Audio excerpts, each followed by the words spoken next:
तर hello guys, स्वागत आहे तुमचं आपल्या ब्लॉग 5 मध्ये. आज तारीख 9 ऑगस्ट म्हणजेच रक्षाबंधन. आज आलता आपला मित्र परशा गुजरातवरून.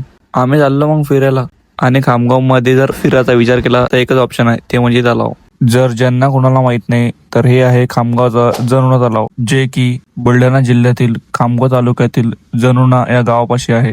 मग आम्ही तिघ मित्र आलो आज नेचरचा व्ह्यू एन्जॉय करायसाठी. आणि खूप दिवस झाले मी बाहेर कुठे फिरायला गेलो नाही, कारण कॉलेजमुळे टाइमच भेटत नाही. मग गौरव दाखवत होता परशाला त्याचा बाईसेप. मग बाईसेप पाहून परशा बी खुश झाला. मग असं हसी मजाक करत आमचे 2 घंटे इथंच चालले गेले.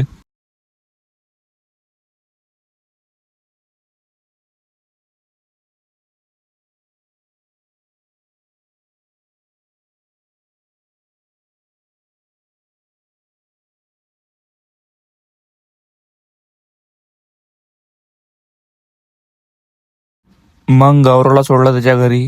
मग निघालो घरच्या रस्त्याने. घरी जाताना महाराजांचे दर्शन झाले. घरी येऊन पाहतो होतं किट्टू झाला होता तयार रक्षाबंधनसाठी. मग किट्टू आपल्याला त्याची राखी दाखवून आलता. कोणतरी त्याला छोटा भीमची राखी बांधली. तो खूप खुश झाला आणि मला चिडवर आला, तुला कोणी बांधली नाही अशी राखी, आता याला कोण सांगेन.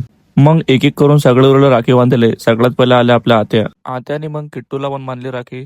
तेवढ्यात आला मला माझ्या मित्राचा फोन. तो म्हणत होता मी बस स्टँडवर आलो, मला घरी सोडून दे. मग त्याला सोडून मग घरी जाताना बाबांच्या पाया पडून आपण सरळ निघालो घरी. घरी येऊन बघतो तर समीक्षा ताई आली होती आपल्याला राखी बांधायला. मग आला आपला भासा आणि साक्षीताई आणि दीक्षाताई. आपला भासा कॅमेराला पण लिहिला असते व अकाउंट काय माहित. व्हिडिओ आवडला असेल तर लाईक करा. आपल्या पेजवर नवीन असाल तर फॉलो करा. भेटूया मिनी ब्लॉग 6 मध्ये.